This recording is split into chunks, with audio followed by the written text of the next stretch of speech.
Hello everyone. Welcome to the YouTube Mile Builders Thursday Night General Hangout. Thursday's hangouts are for the general discussion on mile railroading that we all can set a topic to discuss for the night. Thursday's hangouts are the proud sponsor of the Tuesday night presentations, the YouTube Mile Builders, eMag, and the YouTube Mile Builders live show. I want to say thanks for everybody joining in tonight's show. And here's your host for the night, Johnny Reb of Southeast Rails.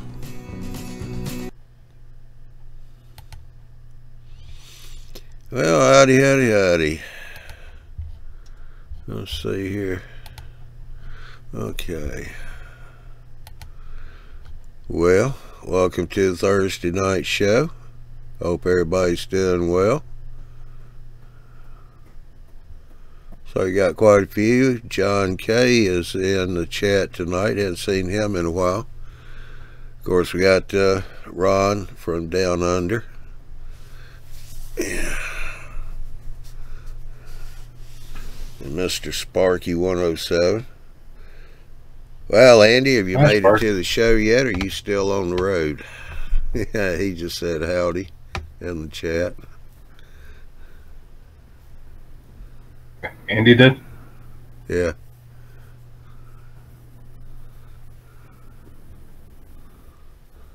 He's probably cruising down the expressway. Yeah. All right, let's see. Michael, right off the bat, started on us. Wants to know where can he buy styrene? The craft stores don't sell it. Is that only a hobby shop item?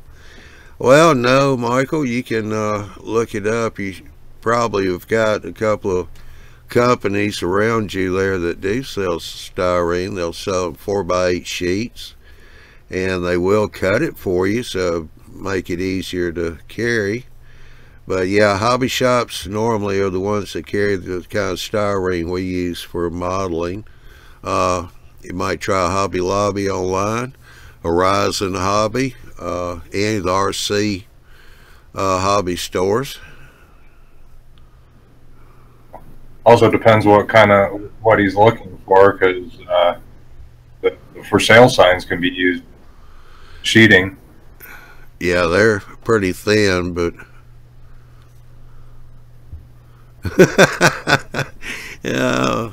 You're going kind of slow, Andy. He said he's on my way watching at 80 miles an hour. He's running a little slow then.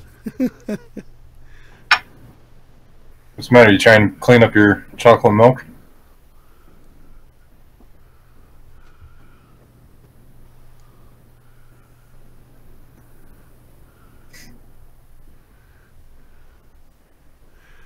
Let's see here.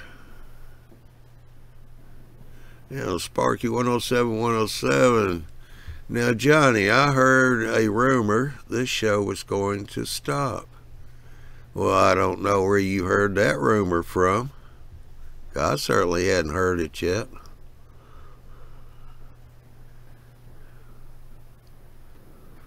Oh, he said New York's got high tickets. So he slowed down a bit.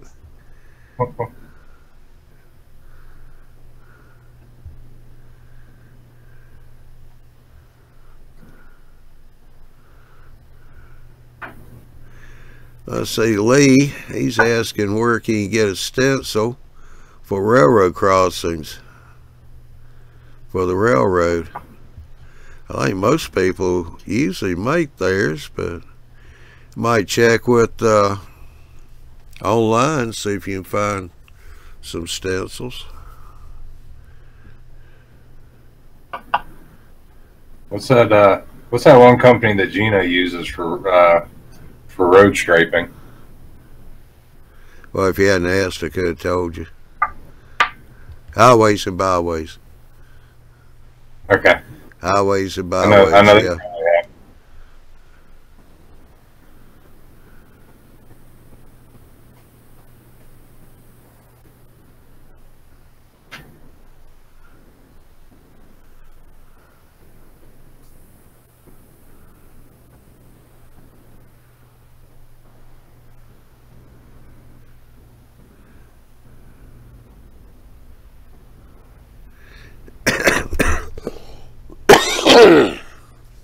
Well, Lee, the only thing I'd suggest if you want to paint your own is print them out. Just get them down to scale and then cut it out. Make a stencil out of it, and then you can paint it. It shouldn't be too terribly hard.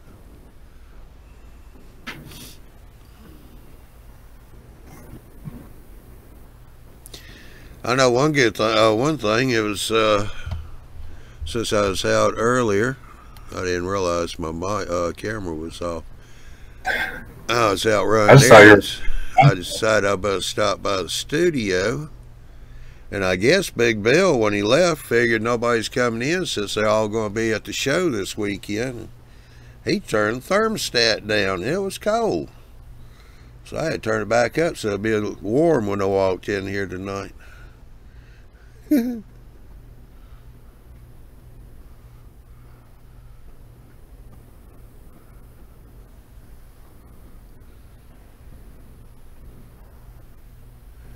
Well, Sparky, I think it'd be easier to say who's not going to Amherst. Pretty much everybody on the team is there except for me.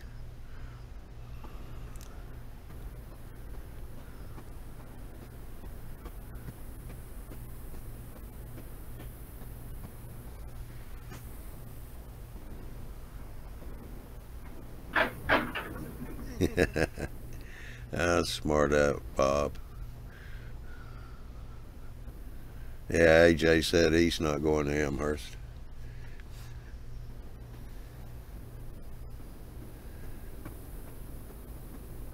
That's just a little too early in the year for me.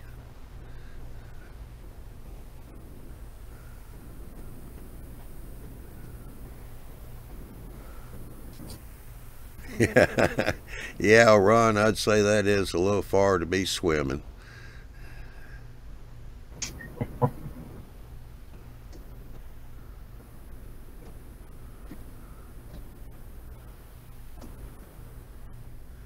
Well, Nathan, as far as backdrops go, you might go to a printing company if you got some pictures you want to use and see what they can do to print them up for you. Or you might call somebody like Trackside Scenery. That's Joey Ricard. He does backdrops, but yeah, they're going to cost you some money. They're not going to be cheap. Or you can just paint your own backdrops too. There's a lot of videos out there for painting backdrops. People have good luck with.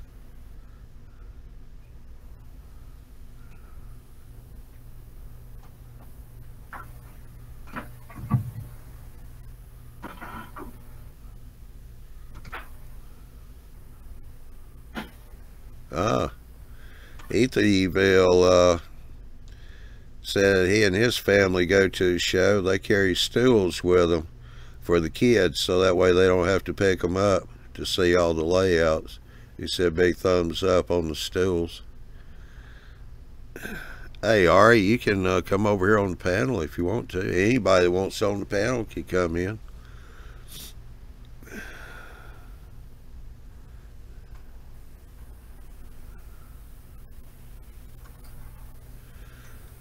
Well, Sparky, you can say hi to Big Bill, Andy, Ralph, Lloyd's going to be there too from Canada.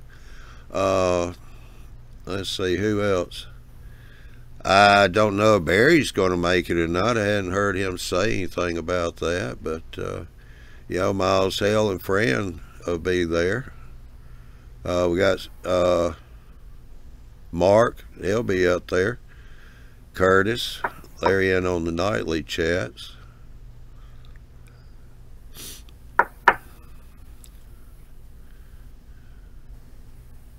Alright, John.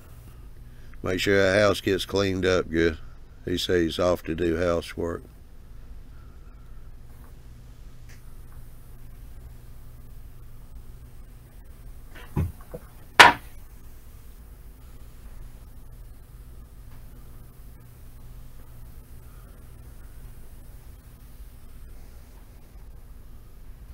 Oh, so Barry is at Amherst. Okay.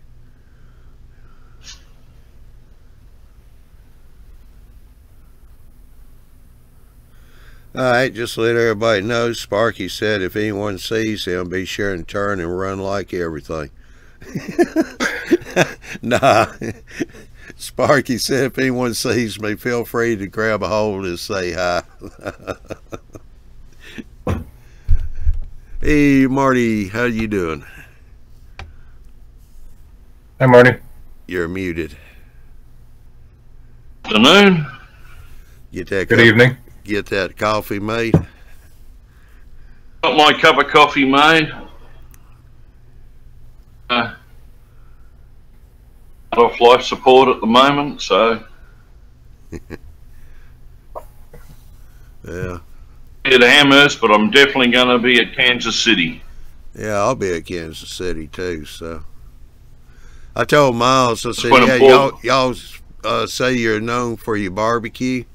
I said, I'll bring some of my smoked meat and show you what the difference is between good smoked meat and just barbecue.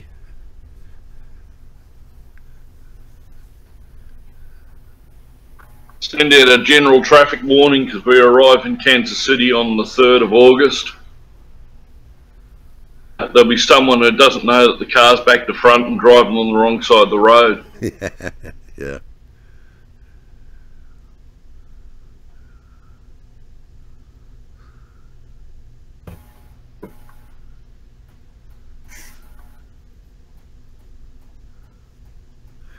Yeah, I saw you coming in, Stu. I figured you was trying to get things set up, but Stu said he can't get the camera and his microphone to work. You have to drop in on one of the nightly chats and see if the chat, which is down at the bottom right-hand corner of the screen, a little round circle, if that'll work for you, then especially if Andy's in there, maybe we can figure out what's going on and get you up and running again.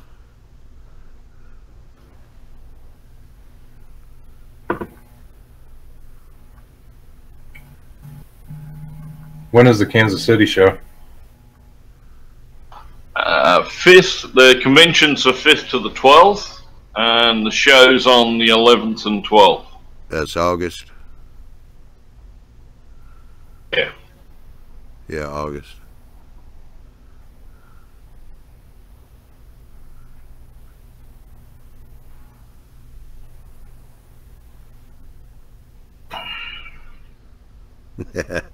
Yeah, AJ said he's not impressed by Missouri barbecue. Told me to be sure and bring some.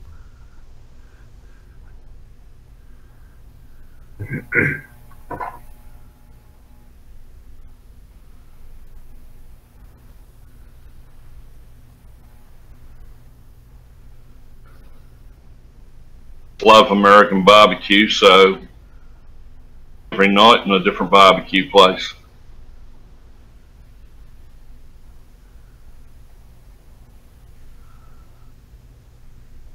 After Kansas, we head down to Vegas for Lost Wages for a 2-week seer. Yeah. Yeah, who actually models Queensland Cane Railways. Going all the way to Vegas to see model trains that I can see the real thing. So, Yeah. I don't know how he got into Queensland Railway, but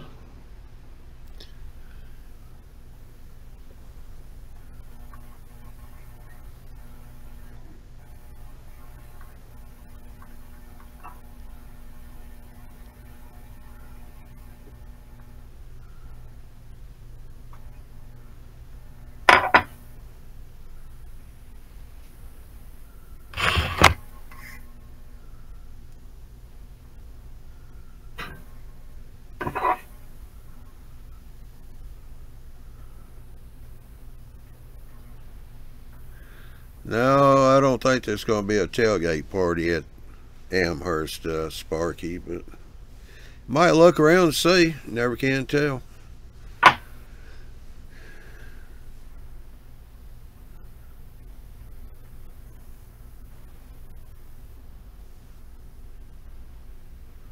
I figure maybe somebody out there will maybe pop in here for a few minutes during the show, say hey.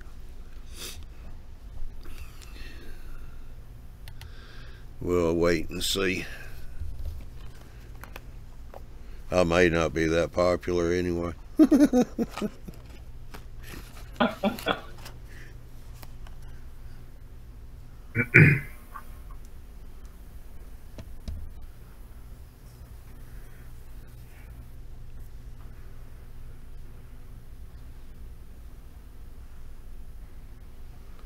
Yeah, you just might spend $1 or $2 there, Sparky. Even if it was still 4 buildings. This year they added another, so it'll be 5. Hopefully they'll spread it out a little bit so it won't be so crowded. In all the buildings, you get around a little easier.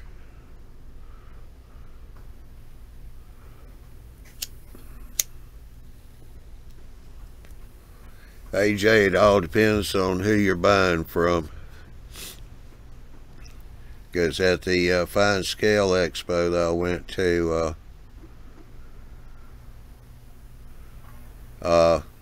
when I bought from the Canadian vendors, yeah, that was Canadian dollars, and then when I bought from everybody else, it was US dollars. So when I got home and was checking the bank account, I was getting the charges for the conversion rates.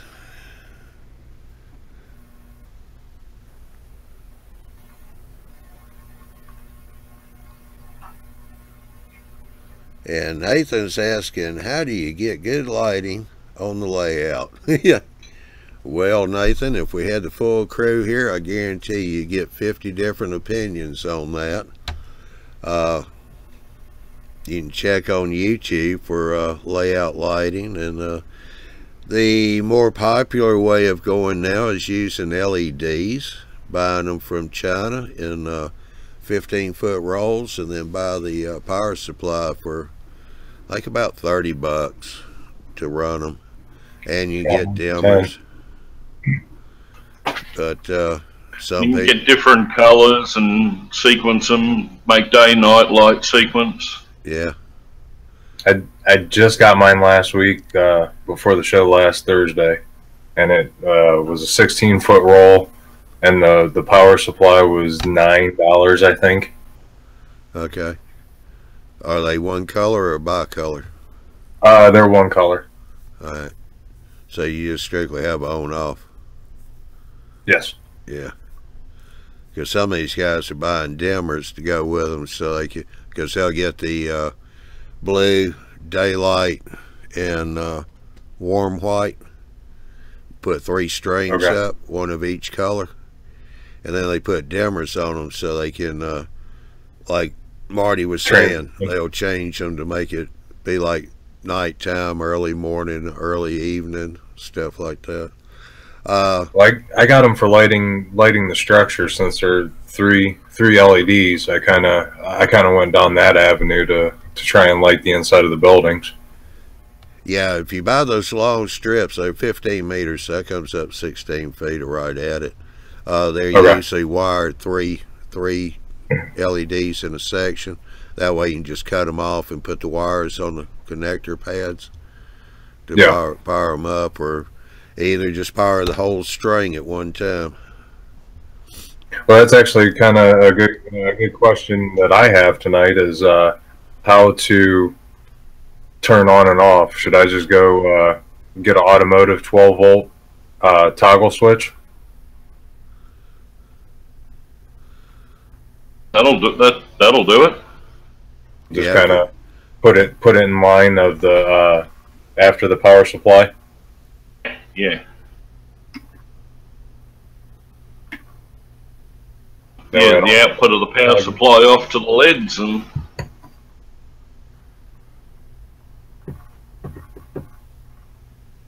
that way I can mount it up on under the fascia and flip it on and off, and don't have to turn on the power supply to the layout itself. no, that's correct. So I was wondering how I was going to do that.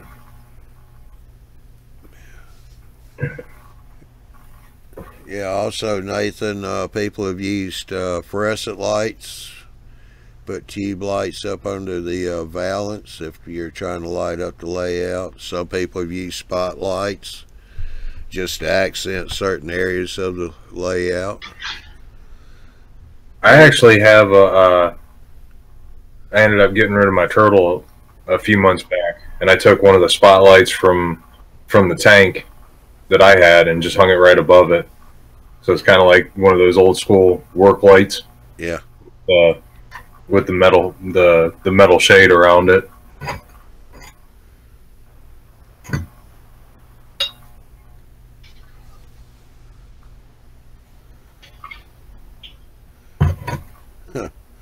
Bill Fusion Enterprise says tiki torches. He's going to be cleaning the soot up after that.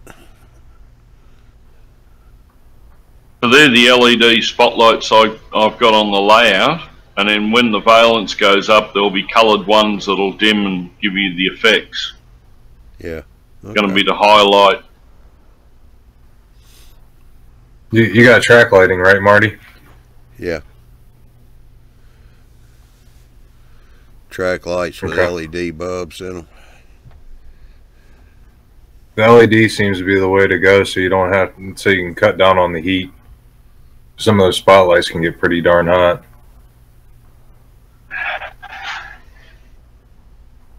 Halogen lights are supposed to be in them, and you feel like a ray.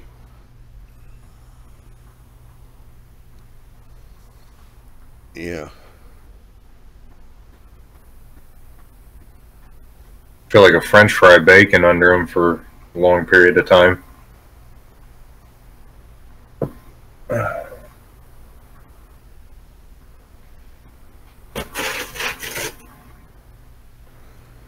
Definitely, Michael. He was asking, in place of styrene, could you use foam core to make industrial buildings? Yeah, you could do that. Get the thin foam core.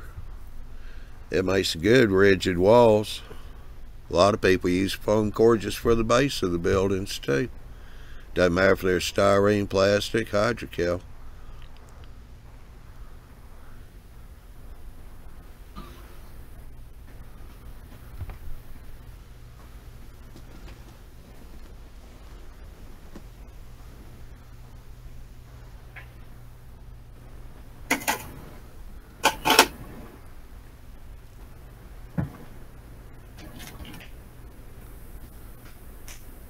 Because some people take that foam core or gator board, and they cut it a certain size, and they put buildings on it, so that way the buildings can be taken off the layout, and they swap buildings out for whatever error, or just give the layout a different look.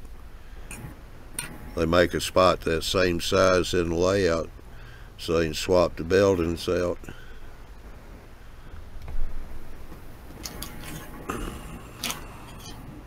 That seems to make sense.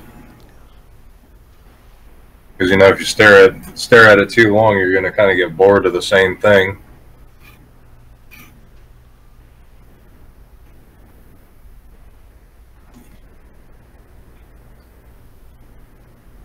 Especially when you get closer to being almost completed. I know there's no complete railroad. Yeah.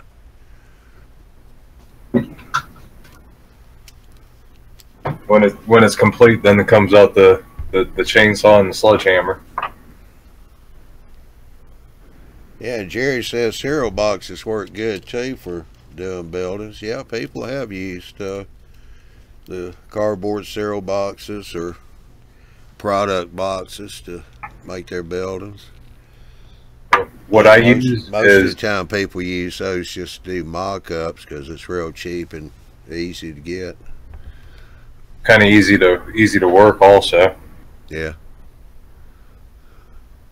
What I use is a thin, it's a piece of laminate, and it's fairly rigid. I mean, you can bend on this all stinking day, and I mean, unless you're gorilla claws, you're not gonna break it.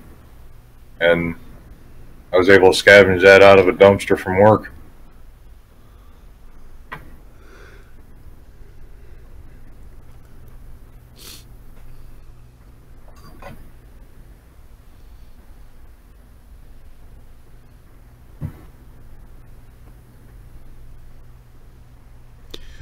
Let's see here so I don't mess people up. I'm going to black my screen for a second and go over here.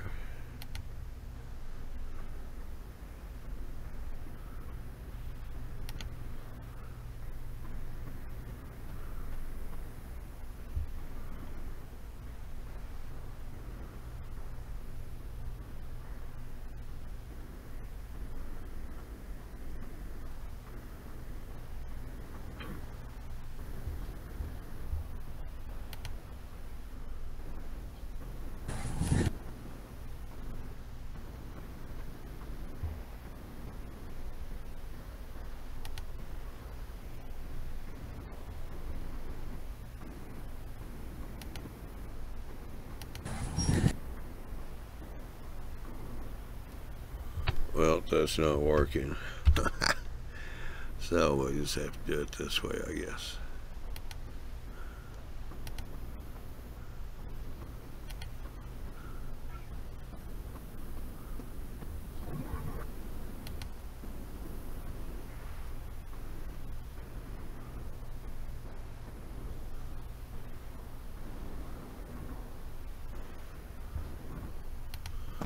Alrighty, let's see.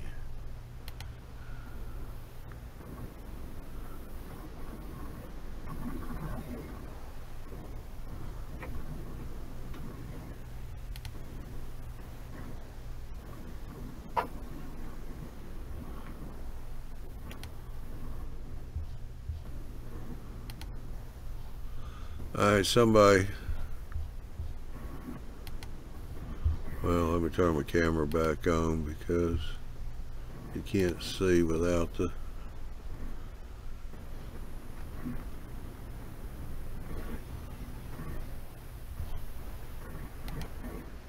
Hey, y'all see that okay? That's supposed to be the Google page.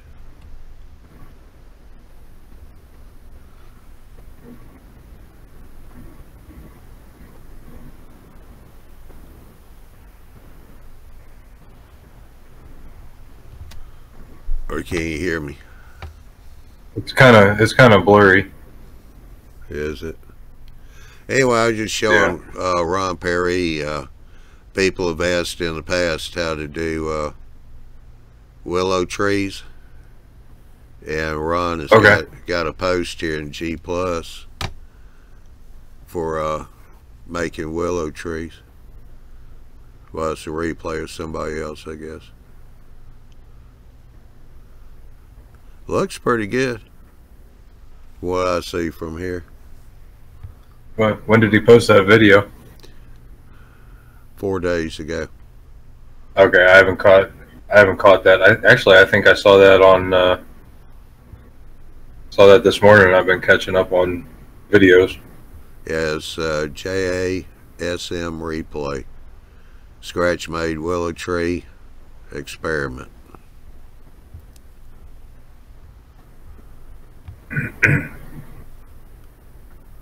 Was that on his YouTube page? I don't know. I just see it here on my G Plus. I'm following him under Ron Perry, not under a Mahler's Guild or anything like that, or any of his other.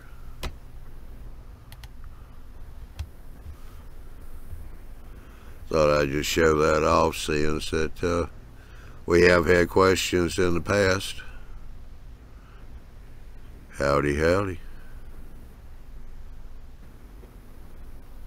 We have a camera.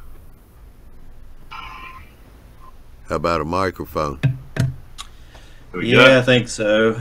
Yep, there it is. I had to download Firefox. There's just something with Chrome. I went into my computer and changed all the settings. I went to the Chrome settings and changed everything, and it something about the browser just will not allow my microphone and cameras. Usually Chrome works.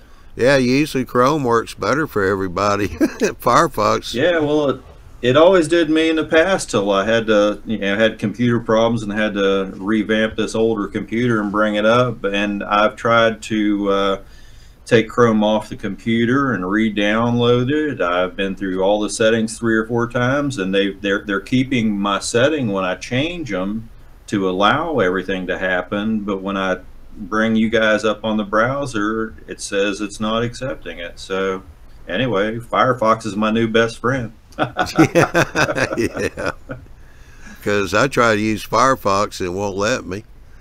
Oh, really? Yeah. Well, we'll see if I have any problems or not, but right now it's working, so yeehaw. Yeah, yeah, really. Yeah, you have to come back in nightly chats too now. Yeah, I had went on at least 2 times, if not 3, and my square, like tonight, appears up on the screen, but it just wouldn't connect me in, and I couldn't ask questions or do anything to get anybody to help me, and I'm like, well, come on, you know? Yeah. So anyway, well, it's nice to know this worked. It's another roundabout solution to a situation, I guess. Well, that's what it is when you're dealing with computers. Yeah, you know, I mean, I know enough to get me in trouble. My first wife was really good, and she taught me all these quick, you know, language type of ins and outs and all that kind of stuff, and I forgot half of what she taught me years down the road. But and I've got a stepdaughter lives here at home. She's a good techie, but I just talked to her a little while ago, and you know, and I hadn't even thought about throwing another browser in. But she told me to check all things that I'd already checked like 20 freaking times, and Yeah. so anyway, so woohoo, the browser works. That's good. I'll have to write Chrome a nastygram. Yeah, because it's supposed to be compatible with Chrome. Yeah, well, you know, when we had the other website and everything, I never had any issues with it until it was moved over here. And you know, like I said, I had computer problems too, and I just for a couple of months I was kind of down. I mean, I had enough memory and stuff, I could get some YouTube videos out, but even those slowed down for about 3 months. So Yeah. this computer hopefully will solve all those problems. I'm starting to get material back out there, so we'll see. Yeah, it'll be good. Get you back. I always had some snide little remarks, and I couldn't get them in here. Yeah. Yeah. Anyway, Yeah. So what you starting working off on? with a small crowd. Not a lot. I'm trying to do some honey-do list stuff around the house. I have been working on trying to get my last video out for this tower that I've been building for the railroad. I got couple more oddities to add onto the exterior before it's finished, and I can get the last video out on it. I added my name to the hat on Ron's weathering contest, so I got the initial video up for that. I got to start weathering those cars because time's slowly drifting away on that. All right, now on that switch tower, you gonna put the control levers in it, or? Right now I'm just finishing the exteriors. I'm going to add, there was lights on the outside as well as the inside, and I model an earlier period which would have had all the levers and stuff in it. And I have a couple of pictures from when those were taken out. I know about where they existed in, excuse me, inside, and I have some original blueprints for it. It had a potbelly stove and a desk up in a corner. It has a circular staircase. I did that on one of my shows and built that, scratch built that to add into it. So I'd like to know how many levers. I mean, I can go to old valuation maps and count the switches, and I guess kind of guesstimate how many levers it probably would have had, and put a map of the yard up in the background, and that's my hopes. But for right now, I think I'm just going to finish the exterior. I kind of get bored with things too, and I'm ready to start something else, and that was one of the reasons I jumped in on this weathering contest that Ron had.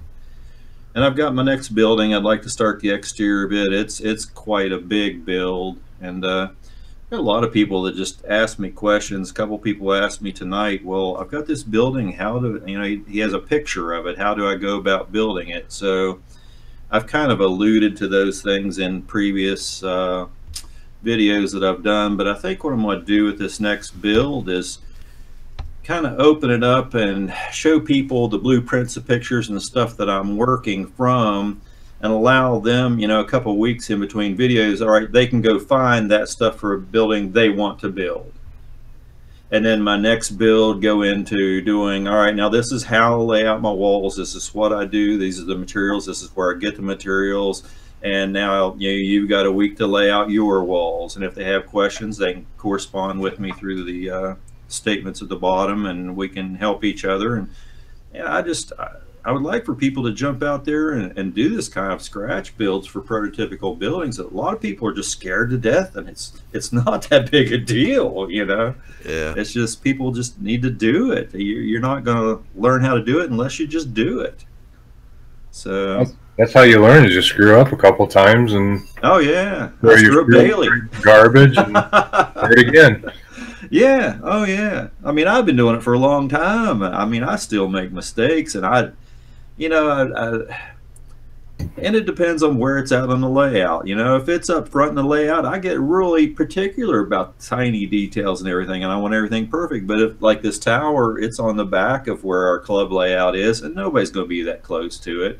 I want to be able to light it for a night scene, so I am going to do some interior on it. But some of the detail and stuff, once I weather it, it'll look better.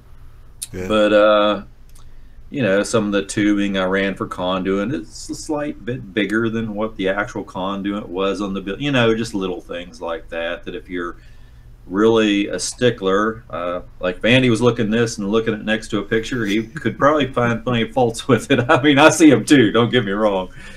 But I'm okay with that as a background building. You know, it's not in the foreground. You know, and a lot of people don't have to get to the rivet counter stage of things. They're happy with something that's a little less of a quality than that, you know, so. Close enough is close enough for me. Yeah, well, yeah. You know, I've heard it said on here too, but a term that I've used forever is the flavor of. Mm-hmm. You know, and as long as you look at it and say, oh, wow, that's, you know, whatever, you know. I mean, you've always got people that correct grammar. I guess there are people out there that'll look at it and say, well, that just ain't right. Yeah, I don't care. That's the reason why I don't talk too much. My grammar gets corrected all the time. Let's see here. Sparky 107. He said, yeah, but you always keep your first scratch build forever. Always a pride and joy. Yeah, yeah. To Bob's in-scale man cave, he said nobody gives you a trophy for failing. You can't win without failing first. Yeah, well, everybody, you know, all the youngins and snowflakes in today's world, they have plenty of them trophies, I guess, but I never got one growing up. Yeah. Me either. Yeah. No. Well, it's all good. Oh yeah. No, I was just looking at, I dug a lot of my stuff out of storage. I married my wife a few years ago, and she doesn't really have room in the house here for everything. So I've got a farm that I want to build a dedicated building, I guess, for my trains. So a lot of my stuff's in storage, and I was digging through a lot of the boxes, and I found an old, little tiny diorama that I had built years and years ago. And actually, for as early on as I built it, it's relatively pretty good. So you know, it was one of my first ones that I have kept till now, and I'm thinking, you know, it's something, I set something on top of it on another box, you know, so the building's kind of, you know, and so I'm looking at it thinking, all right, you know, I'm going to revive this thing, you know. I mean, it has sentimental value, you know, and it's not bad, so I'm going to revive it. But yeah, we do keep some of them old things around, even if we just set them on shelves or whatever. But well, my daughter and I, 2 summers ago, we started a little diorama just because she showed a little bit of interest. And cool. I mean, right now it's in very, very raw form, but you know, yeah. I told her, you know, she'll keep it forever, or I'll keep it forever, and yeah.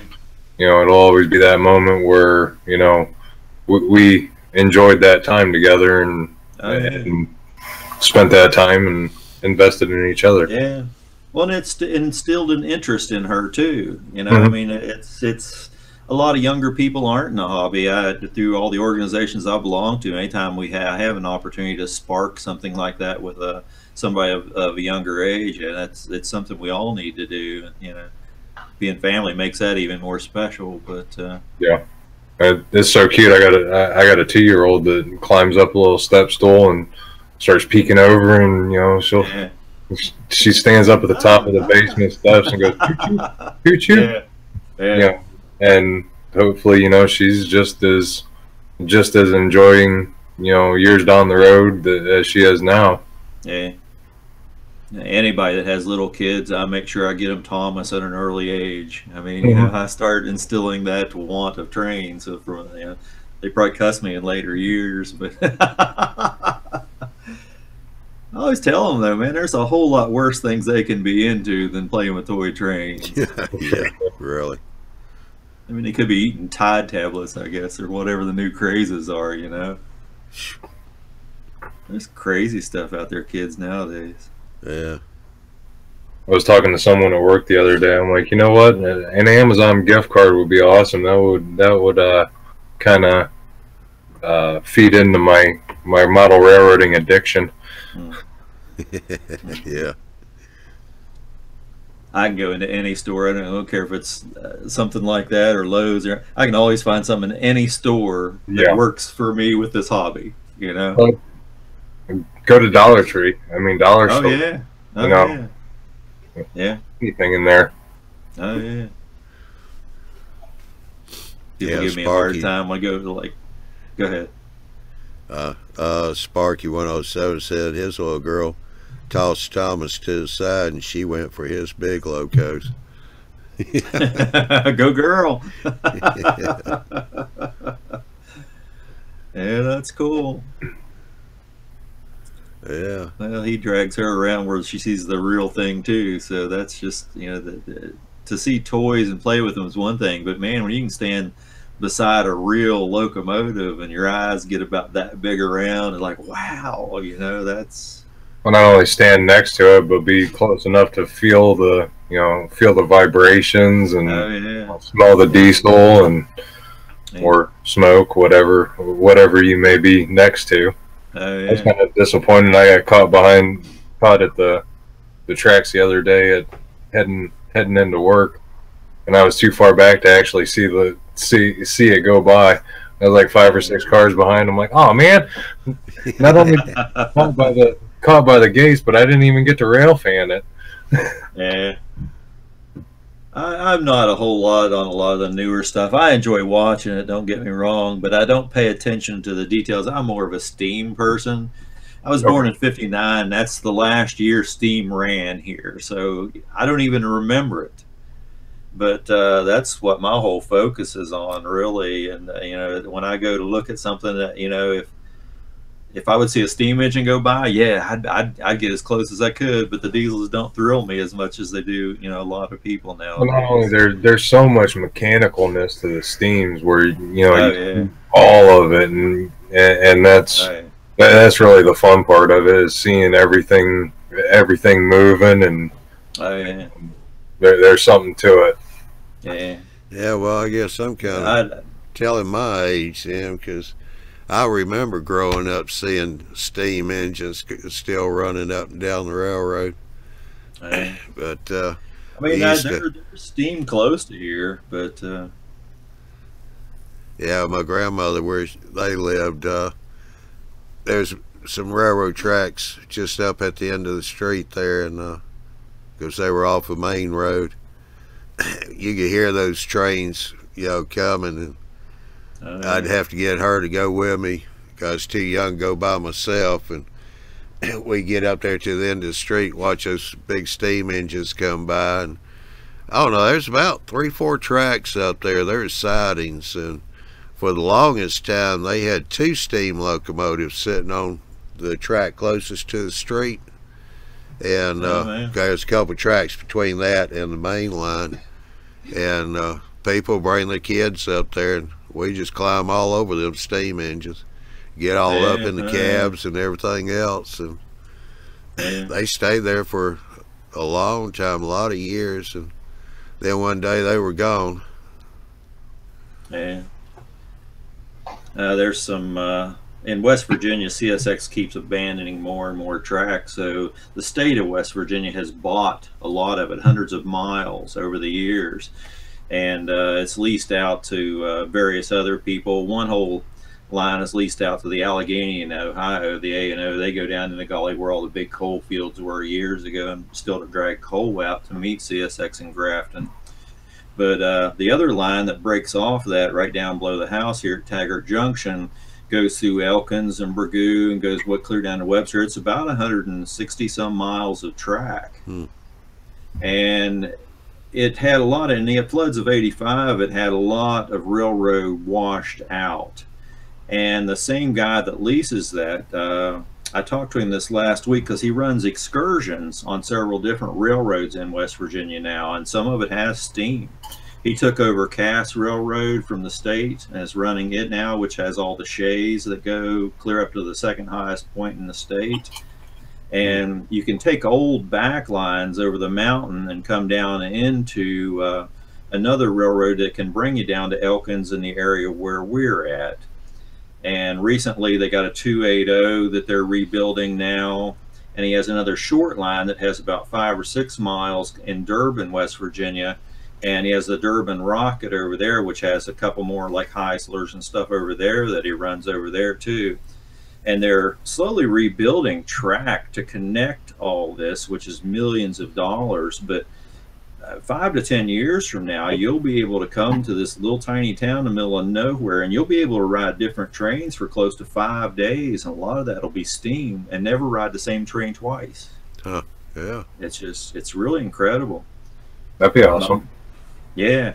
But I mean, it's awesome now. Even they have one of the largest collections of various weird types of rolling stock and stuff here. They were wanting to rebuild the roundhouse in Elkins, West Virginia, and turn it into a railroad museum, and state funding, various studies and all that said, well, no, you can't do that. So it didn't happen. I think John would still like it to kind of find a home, but if we could get it done in the area here, it would be the biggest railroad museum on the East Coast as far as St. Louis. It would really be incredible. Yeah. But anyway, John's a big dreamer. I talked to him this last week. I think I'm going to do some videos of the different short lines and stuff that he runs and get some videos out there to help publicize them up there too, I think. And a lot of people don't know it's even here. I mean, a lot of people have heard of Cass Railroad, but the other stuff that's here that nobody has a clue. There's a line that runs out of Beelington. He buys the rights to the Polar Express, and at Christmas they haul like 10,000 people coming in here in busloads before Christmas doing the Polar Express. It's quite incredible, really. But anyway, I'm rambling on. Well, Sparky 107 says, Stu, can you send me the info on that? I would love to plan a day trip. Then he says, well, 4-day trip, since he's in Canada. Yeah. Oh yeah. Yeah, there's I mean, Cass is incredible. They have several different Shay locomotives there, and it's a whole day trip up to the top of the mountain and back, or you can take a shorter trip as well. And then the Durban Rocket is really several hours down the railroad, and they have cabooses that they can put down there in the woods, and you can go down there and spend the night in the middle of nowhere in a caboose if you want to. They've made it amenable for family to stay overnight and that type of thing, or 2 or 3 days, whatever you want to do. And then you can ride the train back to Durban whatever day you decide to leave, and you know, which is a neat thing. And then at Elkins, man, there's just tons of equipment and stuff just a few miles from here, and they do pretty long excursions. They go up. They have several different runs out of there that you can do, and I mean, some go up to along the Taggart Valley River and the Cheat River to an area where there's some falls. There's a tunnel that you can go through up there. Just a lot of neat stuff. Hey, Mark, you have a field. Yeah, Mark, if you're still around, y'all hop on for a few minutes. Tell us what's been going on today.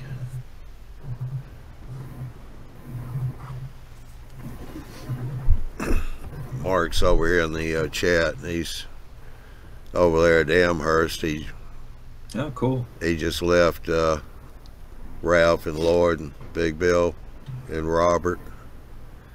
Robert's a young fellow. Him and his wife flew in from California last night. They coming to the show. That's their first time over here near the East Coast.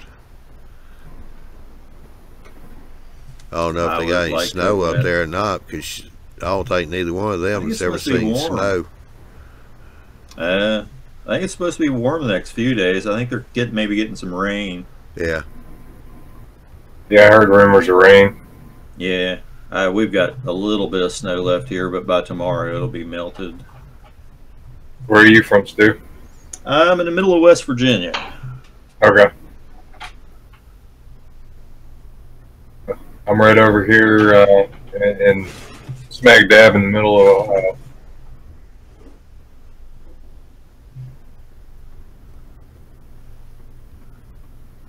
We got a 90-90 to get the day today. It's 90 degrees F and 92% humidity. Yeah. Oh, man. Yeah, Big Bill's in the chat. He said no snow here. Yeah, Bill, if you or Mark want to jump in here for a few minutes, be glad to hear about what's going on at the show.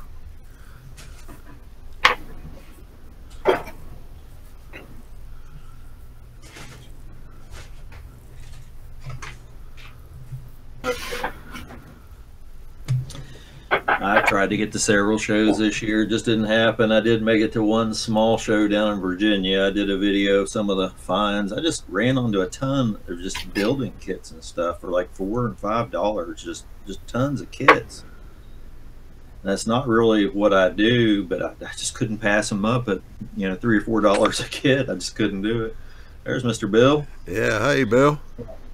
Gentlemen, how are we today? Yeah. How's it going, Bill? Everything is Bill? You're laying down on the job.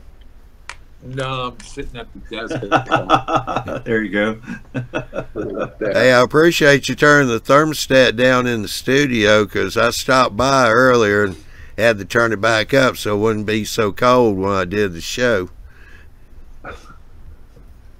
Trying to do my part, Jim. Yeah. Listen, just to give you a heads up, man.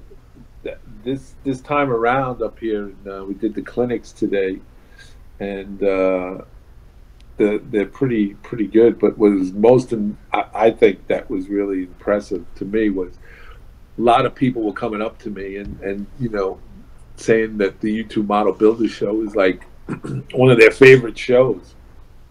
You know, and all the things that are on it, you know, from the last weathering thing we did with Joe Desmond into the locomotive shop and the fine scale and stuff like that, you know, and the talk on Thursday and everything. Everybody's been like, you know, nothing but, you know, praise, and it's been pretty well received. You know, I mean, it's good to hear. I was asking for feedback, you know, like what to do, what's more, you know, what would you like to do? What would you like to see? How would you like to see it done?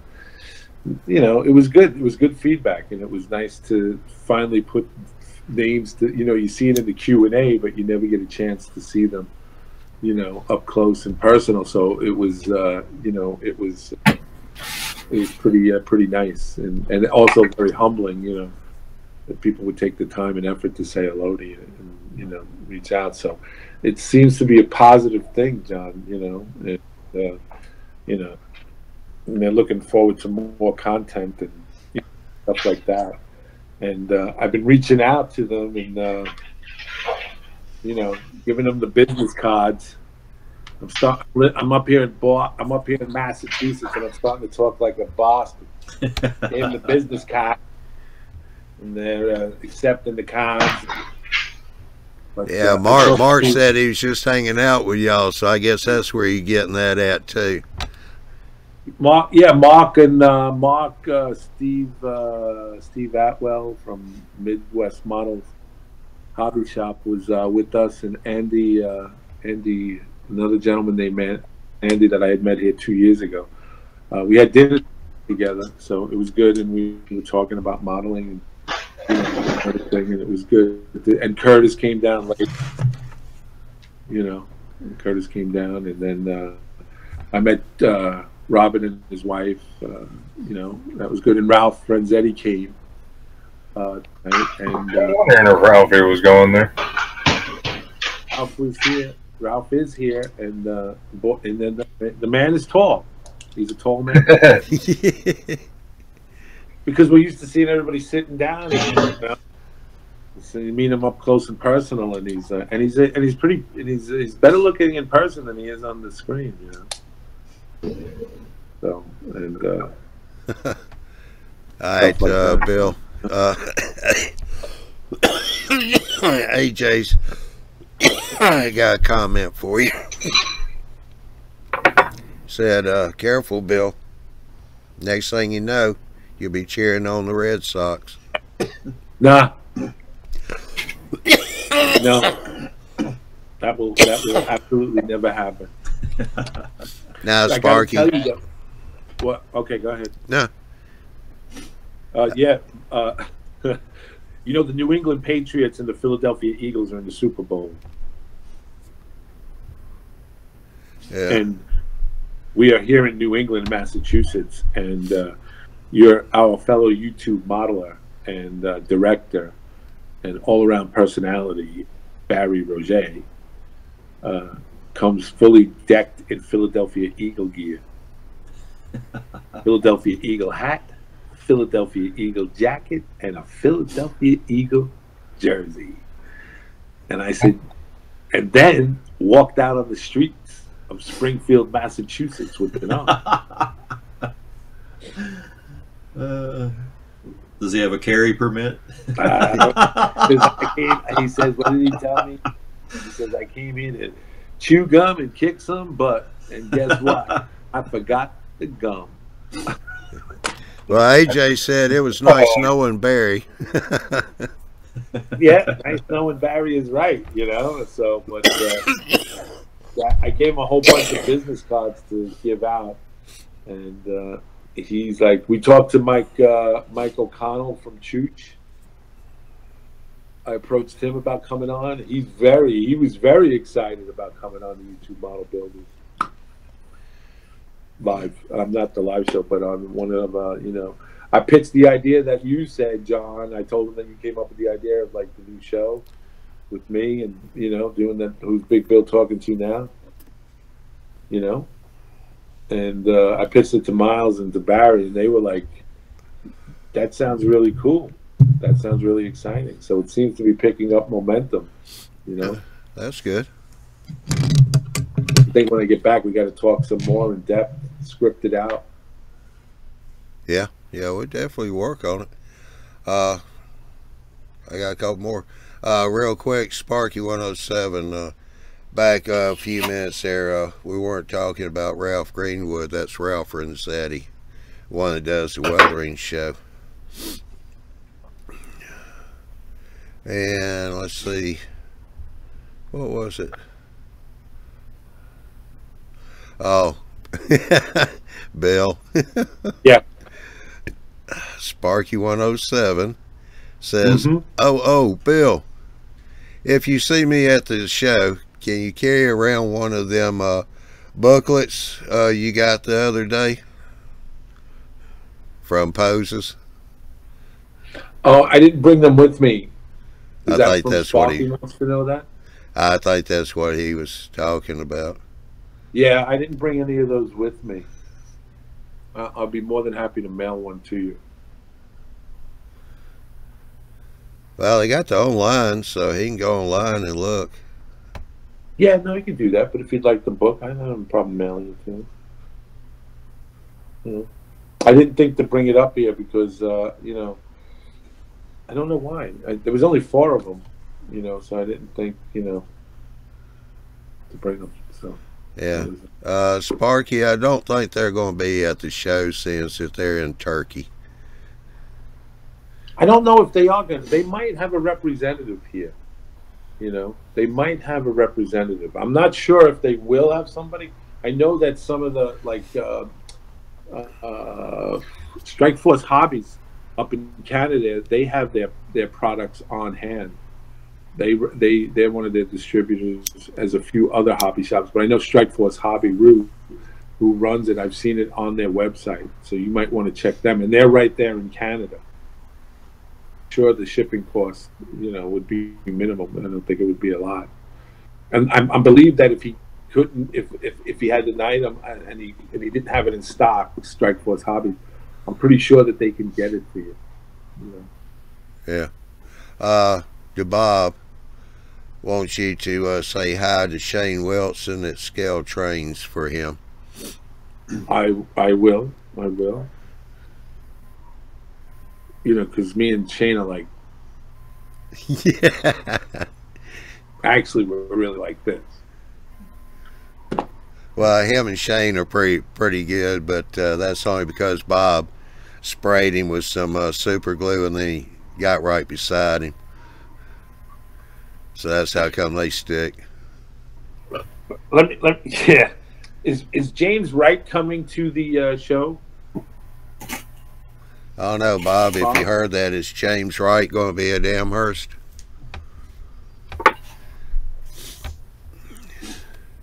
And I think Andy should be getting there sometime tonight. He's on the road right now driving up there. Right. I don't know exactly where he's at, but Bob said no.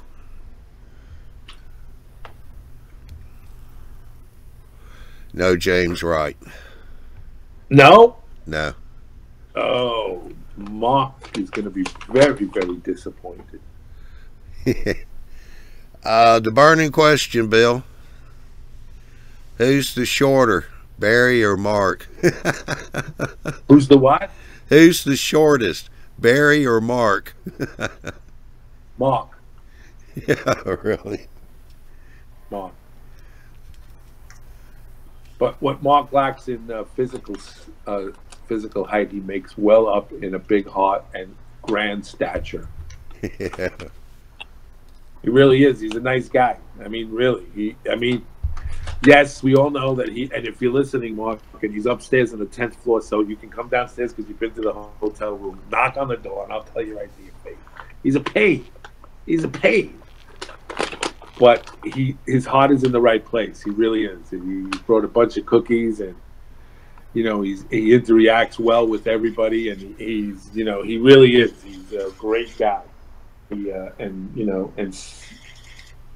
he is in person. What you see on the video is not the real. So he's pretty cool. So that's good. And so's our boy. Curtis. Yeah. He is. They are. They're, again, what you see on the video is not what you get when you meet them, So. Yeah, I don't know when it's going to happen, but my next trip to Florida, I wanted to make sure I tried to get over to. I'm kind of right there where I go. It's kind of right between Curtis and Tom. Down there in Naples. Right. I'll try and get down there. Want to go down and try and get over and see both of them.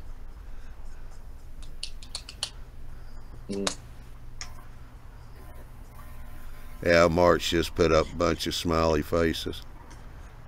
Yeah. He's right. I can actually say this. I can actually tell you right now, the man is 2 floors above me. Yeah. He's literally 2 floors above me.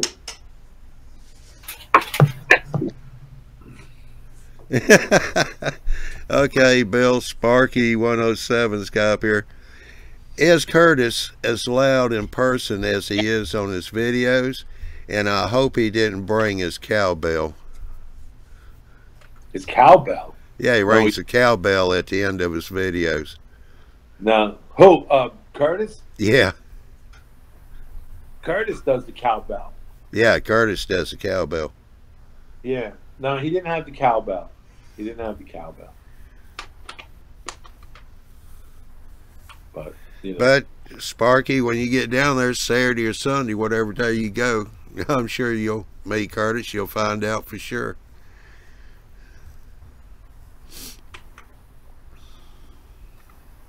Saturday the show starts. It opens at 9, and then that's it. Tomorrow we got a full day of clinics. I did the clinics today.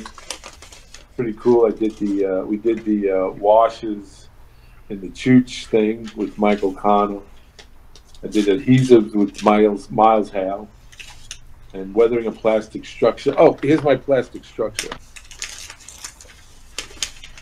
Yeah. Okay. I weathered that.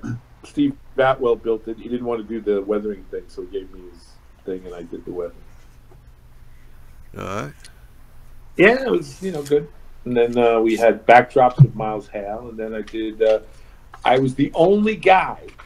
I was the only participant in the third rail clinic. Apparently, nobody wanted to do the Lionel. Huh. So, the clinic, I walked in, and he said, "Are you here for the third rail clinic?" And I said, "Is this it?" I thought the guy was putting the stuff away. He was actually unpacking it. Huh. So there were 2 other instructors there. So he did the clinic. He said, "Do you want to?" I said, "Yeah, sure." And he showed off a lot of stuff. Showed off the Bluetooth operation, how it's powered through your power phone and one of the engines, big engines. And he converted one of his O-scale Lionel pieces. He used a sound DCC. He converted it DCC with the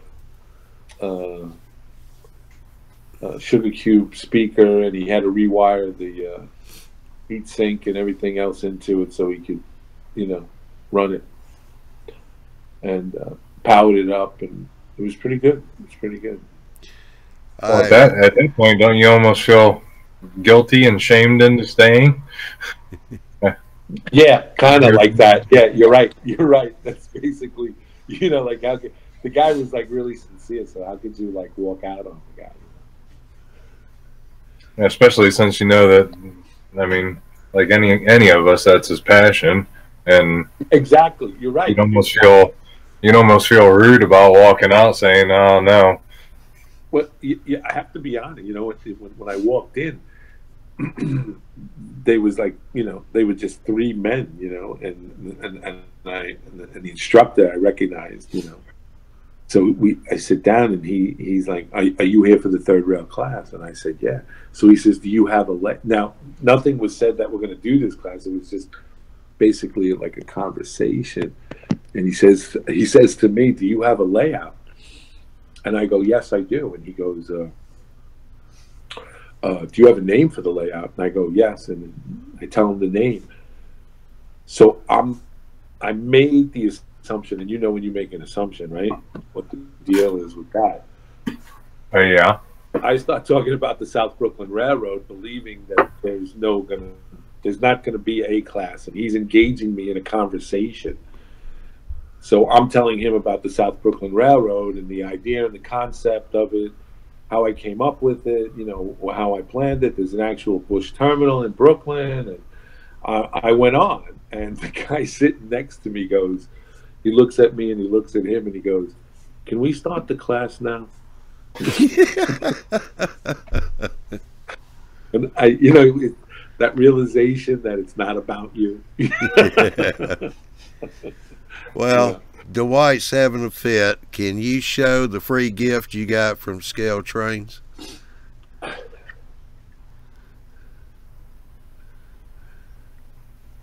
it's got a sound card in that. Pretty cool. It's got a sound card. All you got to do is put a battery in it, and that thing will start chirping away.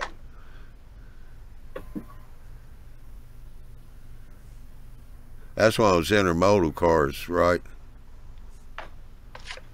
I believe that's. Yeah, freight box you see on low boys on double stack trains. Right. Oh, Mr. Andy. That'd be me. Yep. That'd be your basement too. workshop anyway. Yeah. Yeah, DeBob said that's a 53-foot reefer.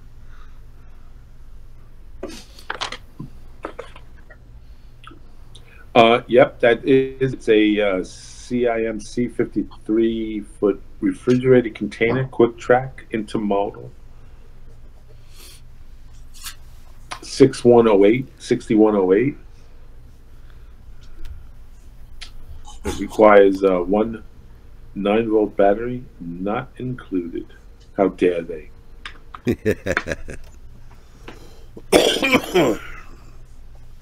This operator model is designed for modelers who enjoy operating high-quality trains at an affordable price.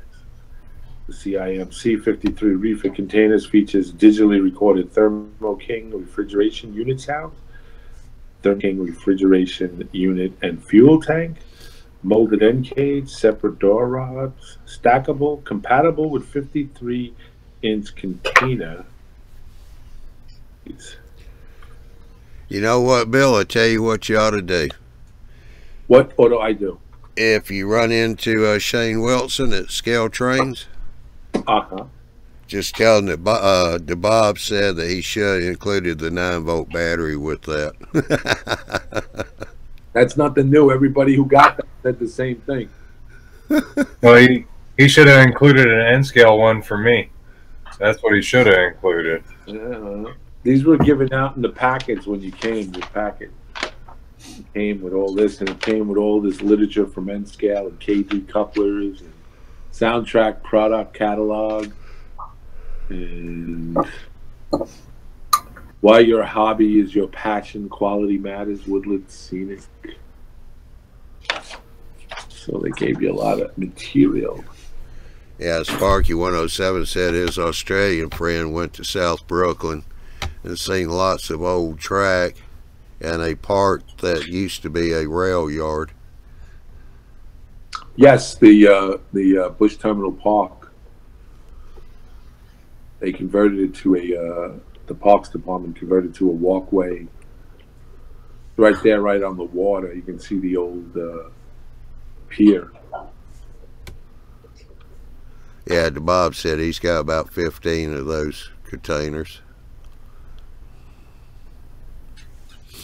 Cool. Mike D there.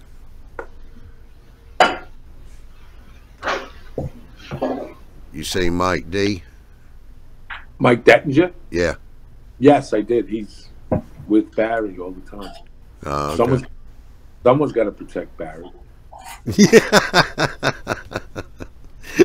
Wearing the Philadelphia Eagles stuff out here in Massachusetts. I thought I like Barry for a reason.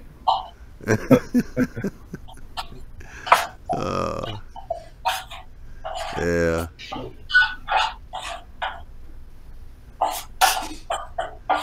Yeah, next time Dave gets in here, I'm going to have to tell him if he's not going to be a no-show, he's got to call in. I won't dock his pay this time. Dave from UK. Yeah.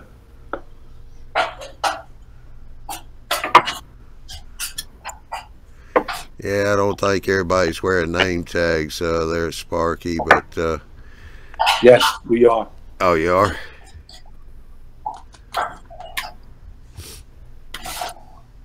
All right, there you go, Sparky. Not sure Big Bill's going to wear a shirt every day, but... No, this is my pajama shirt. Oh. This was the mistake shirt from the print. I have to go to the... I went to the printer, by the way, John, just to let you know. Wait a minute, I can't...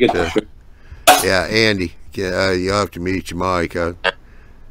You're making a lot of noise with that spatula. Oh, yeah, getting ready to do some more small arches. Oh, okay. 44 out of 110 done. Oh, well, you're making progress. Oh, yeah, we're getting there. I'll turn the mic off. All right. What was that, Bill? No, I went to the printer for the shirts. You should have them. Oh, okay. All right.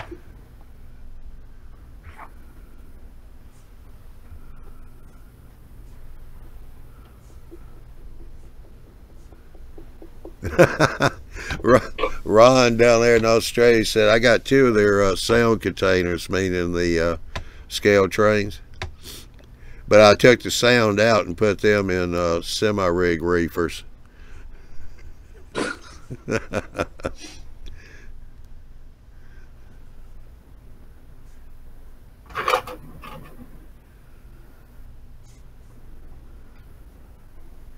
Yeah, Sparky said he'll be wearing his YouTube shirt.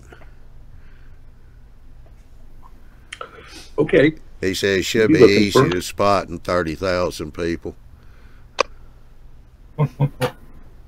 When is he? Oh, he's coming Saturday morning, right? Yeah, Saturday and Sunday he said he'll be there. Oh, okay. And is he coming with Ron? I don't know. He didn't say. Who I you think coming he with? did say coming with Ron Perry. Oh, Ron Perry's coming down too? Yeah. Oh, okay. Yep. That doesn't make for an interesting car ride. Yeah, Sparky said yes. So Ron will be there too. So you get to meet the dynamic duo.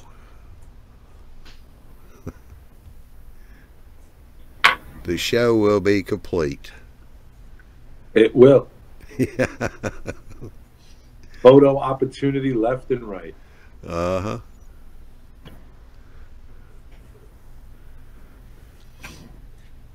I just can't get my picture taken because of the witness protection program. So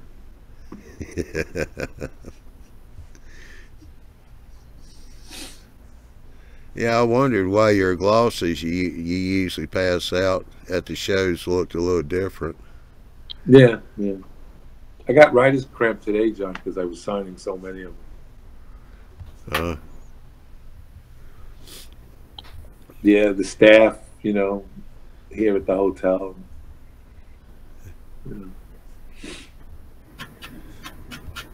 Well, When you're a legend in your own mind, people just. We're going to have to get you to come down to the Kansas show. Bring George in. Somebody told me today that the gentleman and the gentleman we met today, he was here 2 years ago and we became good friends, and I didn't come last year and he was here, and this year he met Steve Atwell, who's from Kansas, and he was telling us that his wife, this gentleman, Andy's wife, was, he says, you're going to the train show in Massachusetts, and then when you come back, you're going to this expo show, and then you want to go to this other major train show up in Canada and whatever, and then you want to go to Kansas City. So he's like, well, she's hinting at the fact that Kansas City is going to cost a lot of money. So she says, why don't you just cut Kansas City back? So he was like, oh, I don't know. I really wanted to go to Kansas City. So he meets Steve, and he finds out that Steve's from Kansas City, and Steve owns the Midwest Model Railroad hobby shop. So he turns to me at the dinner table with Steve sitting there, and he goes, Bill, this is my new best friend Steve, and I have to go to Kansas City now. So you need to tell my wife that I have a new best friend Steve. I said, well, there you go. So as during the course of the evening at dinner, as we were talking and engaging in this conversation, it turns out that they both have similar interests at similar things on doing in model railroading. And he turns to me and he goes, oh, this is really my new bestest buddy in the whole world. I have to go to Kansas City now. I'm like, yeah. So what are you going to tell your wife? He says, yeah, I have to go to Kansas City, my wife. It's to see Steve. And then Steve chimes in and goes, Bill, you can take Penn Central straight up to Boston, meet him at the Buffalo train station. To Buffalo, meet him because this guy Andy lives in Buffalo. meet him at the train station, take the train to Buffalo to Chicago, and then Chicago to Kansas City. You know, and I'm like, yeah, just like that, boom. Well, I've been corrected. Ron's Trains In Things just come up, said it's not in Kansas. It is in Kansas City, Missouri. Kansas City, Missouri. 6 and 1/2 a dozen of the other. What? I'm from New York. What do I know about Kansas? Yeah, well, I was going to say, hey, when I click my heels together, whichever one I wind up in, that's okay with me. There you go. Hope I put my entrance to the right Kansas City then. Yeah. Yeah, there are Marty, two of them. When you get east of Newark, New Jersey, things change. Or west of Newark, New Jersey, I mean. Yeah, Ron's Trains and Things. I didn't know who would be on tonight. Figured everyone was in Mass. Well, you should have jumped in. That way you'd been on with us. It's all good in the neighborhood, Ron. Come on in.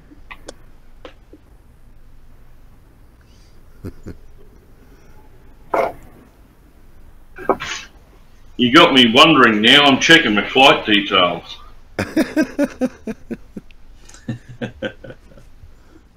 City International Airport, MO. What one? That's Missouri. I don't know how they abbreviate Missouri now. Isn't it? Is it abbreviated MO, Steve? Yeah, it is. It is. That's right. Yeah, okay. You got it there, Marty. I'm going to the right place. Yeah. I had to come and find out there's no train convention in town. That would really ruin the day. After traveling 28 hours. Oh, Bill Wally's weathering. He wants to know if you got his email. Wally, I haven't checked my email. I'm not home presently. In Massachusetts, in Amherst. But you've been the topic of our discussion, Wally. Just want to let you know that too. Telling everybody what a great weatherer you are, and how you've done such a great job on our channel and also in doing weathering. So, wanted to know what you where you are, and so I've been directing them there. Yes, that is a blatant plug for Wally's weathering.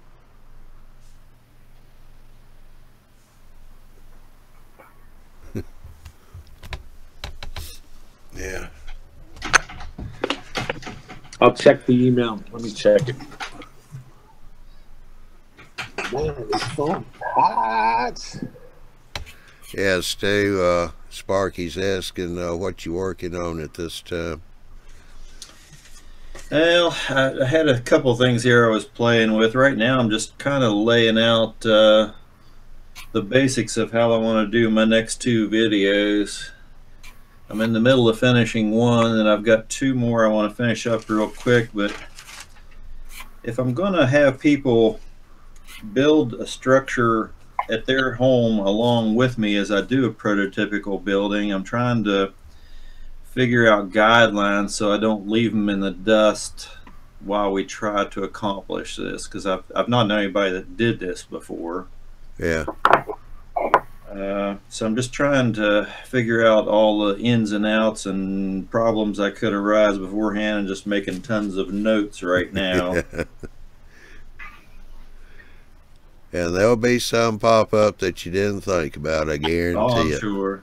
Oh yeah, I mean, I'm used to that. That's my life. I learned to roll with punches a long time ago. So, but I figured one of the ones I want to build is really gotten most of the problems people will come up with. The one I want to build was the original hotel in Grafton, West Virginia. It was built in the early 1850s. There are no blueprints for this building. The building was tore down years ago. I do have valuation photographs of it. It was on Sanborn maps, so I can blow those up and kind of get a footprint for it. I mean, there are I've taken pictures and blown them up to look at brick sizes next to doors, but nothing was standard back then. So, you know, I don't know if the doors were 3-foot doors or whether they were 4-foot doors, because the bricks, even if you look at bricks back then were not standardized. Some places had bigger bricks than other places had. So just trying to walk people through all those guidelines and figure out how they want to do their building. I hope we can maybe through the chat at the bottom, or maybe we can kind of communicate back and forth to some degree, and maybe during the building of all this, maybe do one live show where we can kind of intercommunicate with each other during the show or something. I don't know. Yeah. We'll see. We'll see. Wally Squathers says, Stu, saw your video. Can't wait for the next installment. Thank you. I appreciate that. I've got like 10,000 things going on right now. So I've got 2 videos I'm building underway. The one for Ron's weathering, the second one for that. I'm trying to finish up the tower and plan this. And, you know, I had mentioned in the chat on the last show that the guy from BTS Structures, he's only a few miles away from here. So I'm going to give him a call again at the beginning of the week and probably go video his little business and how he builds his structures and everything, lasers, cutters, and all that. And then the CEO for that railroad that I was telling you about earlier here in West Virginia, I talked to him, and we're probably going to do 2 or 3 videos on all the different little excursion lines that he runs. So kind of running around circles right now trying to figure it all out. But anyway, it's good to be busy. Oh, here comes Ron. I see he's got his old Tommy button-up pajamas on. All right. Expected.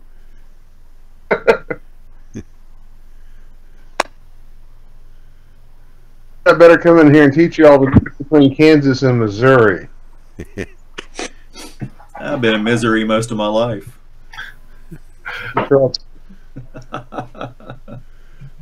Yeah, AJ's been having fun with that over here in the chat.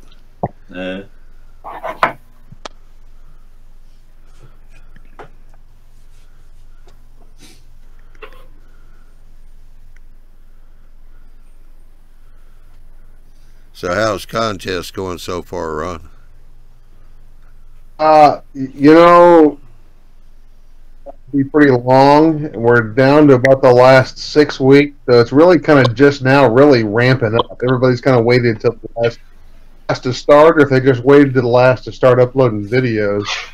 But it's going pretty well. I think I got 16 or 17 entries and out, so yeah, that's good.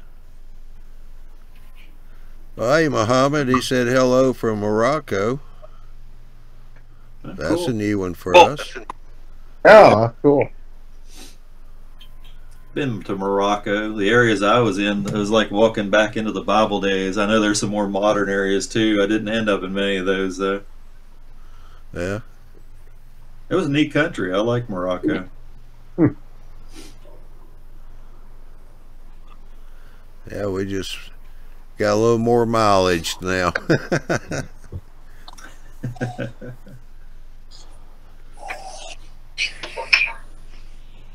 He said he works wood as well.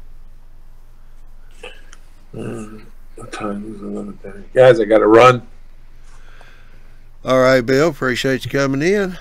I know No you got to problem. get up early for the clinics tomorrow. Yeah, 6 o'clock. Yeah, hopefully Andy will get there in time for his clinic. I hope so. I hope so. Just- See what happens. Keep you updated. You guys be well. All right, Bill. We'll catch you Bye-bye. later. You got it. Do well. Bye bye. All right, bye.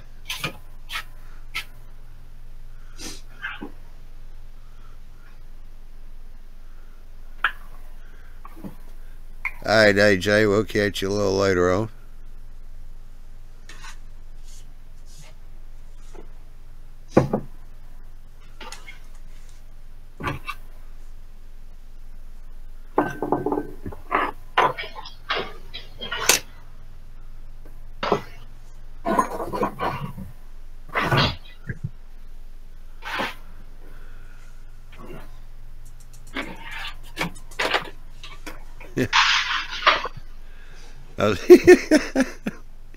You'll see Marty's over there doing his impression of Josh. He's up under the layout now.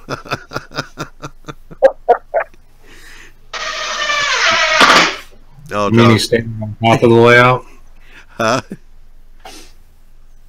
You mean he's standing on top of the layout? No, he's under the... Oh, yeah. Yeah, he even stuck his hand out and did a thumbs up like Josh. And under the layout and making lots of noise. That's a perfect Josh impression. Well, at least he's far enough away it's not, ear shattering. Uh-oh. I got to mute the microphone again. Remote button, so I don't have to crawl out from underneath the layout and come over and hit the mute button. Yeah. Look out, Ron. I'd stay off the roads if you're in anywhere near Kansas City. Oh, control.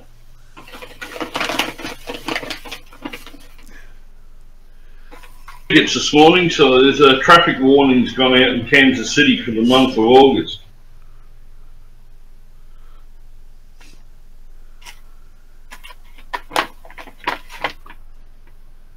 Yeah, that's when Marty's going to be in Kansas. That's when they're going to have the traffic warnings out. He'll be driving the wrong way on the roads. If you see a rented car going through Kansas on the wrong side of the road, it's probably me. I don't know. We're used to this in this country to idiot drivers, so there's those people that live here that do that too. Yeah.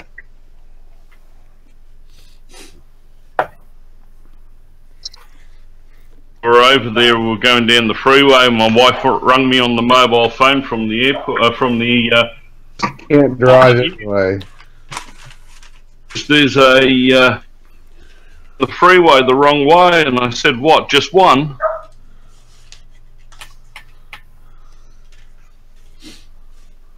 Yeah.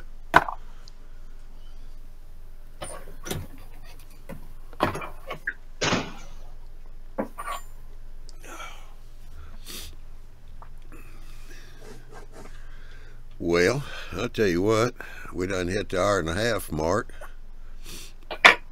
So, Marty, before you get up under that layout, if you want to switch back over to the other room.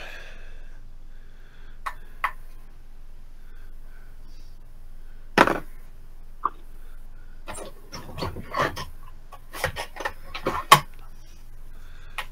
be time to make another cup of coffee. Yeah. But it must be afternoon tea. It's a public holiday here down under, so... Ah, what holiday is that?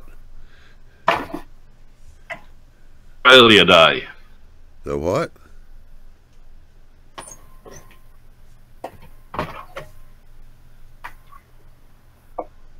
What day was that? Because you kind of broke up. It's a public holiday down here. It's Australia Day. Oh. Bloke from Yorkshire in England arrived on the coast. Huh. Having barbecues down by the beach. Yeah.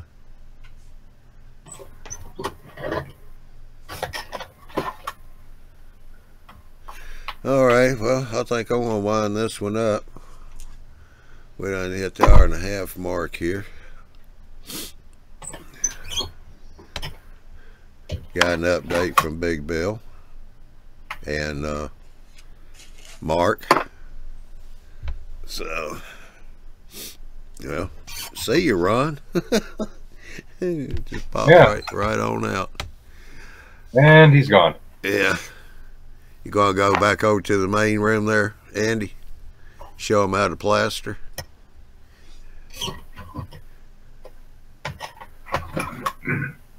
Oh, I suppose after I get this big batch of mud done. Yeah. Okay. It's about as big as I can do at a time with before it sets up too hard. Yeah. About one scoop on a 1-inch pallet or 1-inch putty knife. Yeah. All right. All right.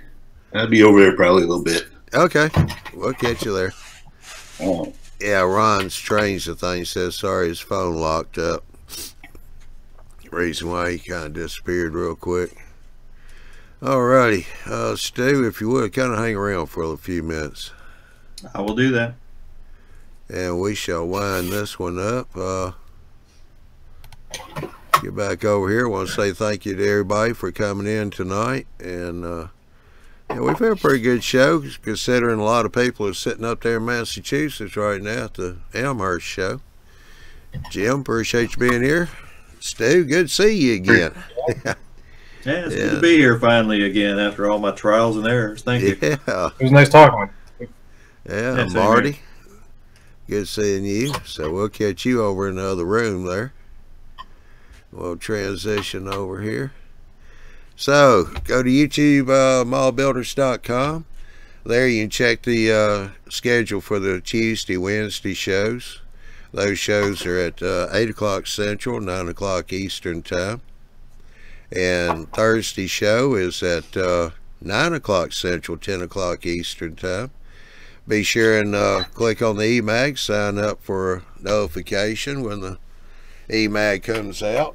And let's see. I guess next week the only show we got is my show. And that will be on February the 1st. Let me get the schedule book out here too, because yeah. No. Oh, that's January. Let me go over here to February. No wonder. Yep. Next Thursday is February the 1st, so that'll be my show. Then on February the 7th, we've got an Arduino show. So the Arduino's at 8 o'clock Central, 9 o'clock Eastern time. I want to be sure and tune in on that, because Chris is going to be finishing up what he was doing on the last show in this one. So we'll get that completed. Alright, y'all have a good weekend, and we shall see you next Thursday night for the Johnny Mall Train Talk show. We'll have a few people in. We'll find out how the Elmhurst show went for everybody. So y'all have a good weekend, and we'll talk to you later. Bye.